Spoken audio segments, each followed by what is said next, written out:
एका गोळीने संपूर्ण जग युद्धात ढकललं. पण ती गोळी नेमकी कोणी झाडली आणि का? नमस्कार मित्रांनो, तुम्ही पाहताय जगात काय चाललंय. 1914 साल. युरोपमध्ये टेन्शन आधीच वाढलेलं. मोठमोठे देश जसे की ब्रिटन, फ्रान्स, जर्मनी, रशिया सगळे एकमेकांवर संशय घेत होते.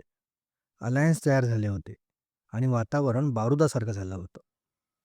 फक्त एक ठिणगी हवी होती आणि ती ठिणगी लागली साराजेव्हो शहरात.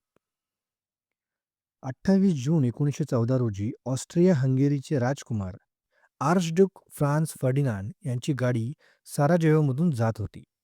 ह्याच वेळी एक तरुण गॅव्रिलो प्रिन्सिप जो सर्बियन नॅशनलिस्ट ग्रुपशी जोडलेला होता.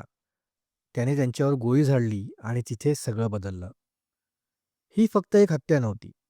ही होती एका मोठ्या जिओपॉलिटिकल चेन रिॲक्शनची सुरुवात. ऑस्ट्रिया हंगेरीने लगेच सर्बियाला दोष दिला आणि अल्टिमेटम दिलं. सर्बियाने काही अटी मान्य केल्या, पण सगळ्या नाही. मग ऑस्ट्रिया हंगेरीने युद्ध जाहीर केलं. इथून पुढे काय झालं? रशिया सर्बियाच्या बाजूने उभा राहिला. जर्मनी ऑस्ट्रिया आणि हंगेरीच्या बाजूने उभा राहिला. फ्रान्स रशियाच्या बाजूने आणि शेवटी ब्रिटन देखील यात उतरलं. म्हणजे एका घटनेने संपूर्ण युरोप दोन भागात विभागलं गेलं. हे सगळं इतक्या वेगाने का झालं? कारण त्या काळात अलायन्स खूप मजबूत होते. एक देश युद्धात उतरला की त्याची अलायन्स आपोआप युद्धात येत होते. जणू काही डॉमिनो इफेक्ट. एक पडला की सगळे पडले असं. पण इथे एक मोठा प्रश्न उभा राहतो. जर ही हत्या झाली नसती तर युद्ध टळलं असतं का? खरं म्हणजे नाही. कारण टेन्शन आधीपासून खूप वाढलेलं. नॅशनलिझम, इम्पेरियलिझम, आर्म रेस सगळं पीकवर होतं.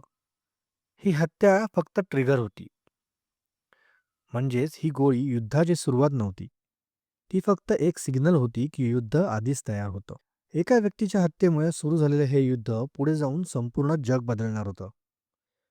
पुढच्या भागात आपण बघू हे युद्ध ट्रेंचमध्ये कसं अडकलं आणि सैनिकांनी कसा जगण्याचा संघर्ष केला. तुमच्या मते ही हत्या झाली नसती तर इतिहास बदलला असता का? पाहत राहा जगात काय चाललंय.